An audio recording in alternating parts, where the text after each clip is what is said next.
ఈ రోజు 27వ పాసురం.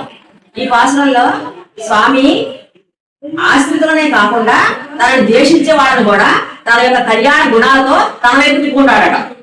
అలా తిప్పుకునే గోవిందా అన్నారు ఈ రోజు మాకు మంచి సన్మానం చేయాలి. పెరుగు సన్మానం ఎలాంటిదంటే ఊరు మొత్తం కూడా బాగుంది అని మెచ్చుకోవాలి. అలాంటి సన్మానం మాకు చేయాలి వాళ్ళు మాకు అని అడిగారు.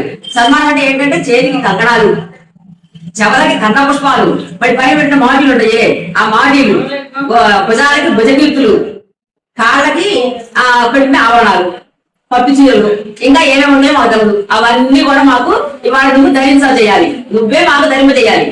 తర్వాత మాతో కలిసి పరమాన్నాన్ని ఆరగించాలి మనం అందరం కలిసి అని ఈ రోజు అమ్మ మనకు అడిగిందన్నమాట. స్వామి వాళ్ళతోటి గోపకులతో కలిసి సద్దనం తినేవాడు కదా, దాన్ని పరమాన్నంగా మార్చేసింది మన అమ్మ ఇప్పుడు పరమాన్నం తినడం. అయితే రామానుజుల వారు తిరుమాలి తోలై అనే దివ్యక్షేత్రంలో 108 బంగారు గంగాళతోటి పాయసం సమర్పించారట. అమ్మవారు మొక్కుకున్నారట సమర్పిస్తానని. ఆ మొక్కు తీర్చుకుంటే స్వామికి అయిపోయారు. అప్పుడు రామానుజుల వారు అమ్మవారి మొక్కు తీర్చారు. ఎక్కడ? రామానుజుల వారు తిరుమాలినం సోలే అనే ఊళ్ళో మొక్కు తీర్చారు. ఆ రోజు అమ్మవారు 5 సంవత్సరాల పిల్లగా వచ్చి అన్నాన్ని పిలిచిందండి రామానుజుల వారిని.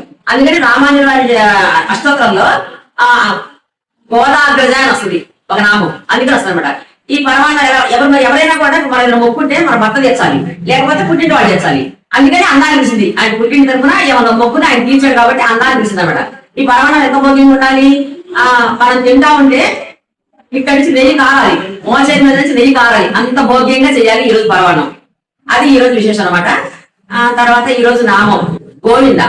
గోవింద అనే నామాన్ని మళ్ళీ రేపు అమ్మ పాసలో నామం ఇచ్చేంత వరకు ఏ పని చేస్తున్నా మనం చేసుకుంటూ ఉండాలి. జై శ్రీమన్నారాయణ.